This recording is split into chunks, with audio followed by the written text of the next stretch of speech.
بسم اللہ الرحمن الرحیم وبہ نستعین وہو خیر معین الحمد لأہلہ والصلاة علی اہلہا۔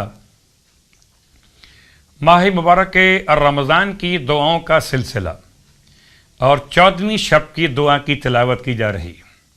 بسم اللہ الرحمن الرحیم۔ یا ولی الاولیاء وجبار الجبابرہ وَيَا إِلَهَ الْأَوَّلِينَ أَنْتَ خَلَقْتَنِي وَلَمْ أَكُ شَيْئًا وَأَنْتَ أَمَرْتَنِي بِالطَّاعَةِ وَأَطَعْتُ سَيِّدِي بِقَدْرِ جُهْدِي فَإِنْ كُنْتُ توانيت أو أخطأت أو نسيت فتفضل علي سيدي ولا تقطع رجائي فمن علي بالرحمة وجمع بینی و بین نبی الرحمت محمد ابن عبداللہ صلی اللہ علیہ وآلہ واغفر لی انکا انت التواب الرحیم۔ اور اس کے ساتھ ساتھ نماز 14ویں رات کی مولا کائنات علی ابن ابی طالب علیہ السلام کی بارگاہ مقدس سے فرماتے ہیں کہ یہ 6 رکعت نماز 14ویں رات میں تلاوت کی جائے، ادا کی جائے، جس کی ہر رکعت میں الحمد کے بعد 30 مرتبہ سورہ زلزال کی تلاوت کی جائے۔ 6 رکعت نماز 2 رکعت کر کے اور ہر رکعت میں الحمد کے بعد 30 مرتبہ سورہ زلزال کی تلاوت۔ مولا فرماتے ہیں اس نماز کے پڑھنے والے پر خدا وقت موت کی مشکل یعنی جان کنی کی مشکل کو آسان فرما دیتا ہے اور منکر اور نکیر کے سوال کو بھی آسان کر دیتا ہے۔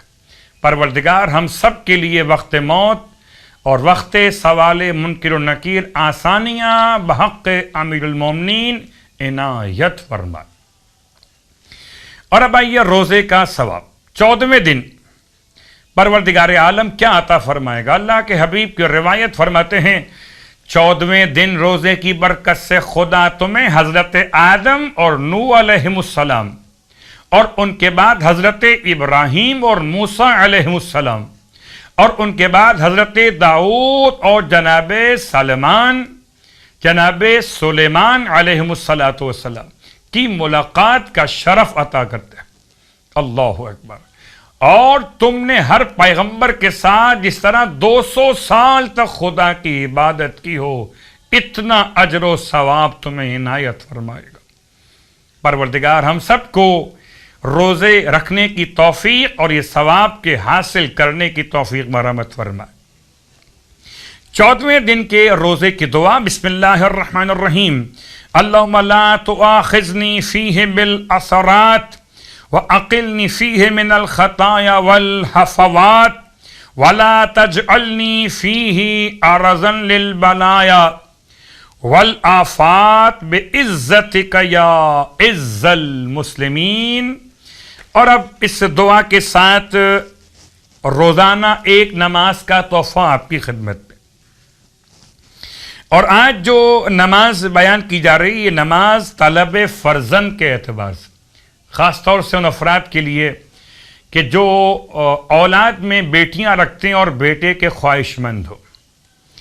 کتاب کا حوالہ کتاب مکارم الاخلاق اور روایت مولا کائنات علی ابن ابی طالب علیہ السلام کہ اگر کوئی انسان خدا سے فرزند کے حصول کی تمنا رکھتا ہو تو مکمل طریقے سے وضو بجا لائے یعنی تمام واجبات اور مستحبات کے ساتھ، اور 2 رکعت نماز بہت عمدہ طریقے سے انجام دے، بالکل صبح کی نماز کے طریقے پر۔ نماز کی نیت نماز برائے طلب فرزند 2 رکعت قربتاً اللہ، اور نماز پڑھنے کے بعد سجدے کی حالت میں جائے اور 71 مرتبہ استغفر اللہ کی تلاوت کرے۔ نماز ختم کرنے کے بعد حالت سجدہ میں جا کر 71 مرتبہ 71 ٹائمز استغفر اللہ کی تلاوت کرے، اور اس کے بعد خدا کی بارگاہ میں دعا کرے کہ پروردگار مجھے اگر بیٹا عطا ہوا تو میں تیری بارگاہ میں عہد کرتا ہوں کہ اپنے بیٹے کا نام محمد مصطفیٰ صلی اللہ علیہ وآلہ وسلم تیرے حبیب کے نام پر رکھوں گا۔ پروردگار عالم اسے اس نماز اور اس منت کی برکت سے بیٹا عطا فرماتا ہے۔ پروردگار اولاد صالح تمام اہل ایمان کو نصیب فرمائے اور ہم سب کو امام کے ناصروں میں شامل فرمائے۔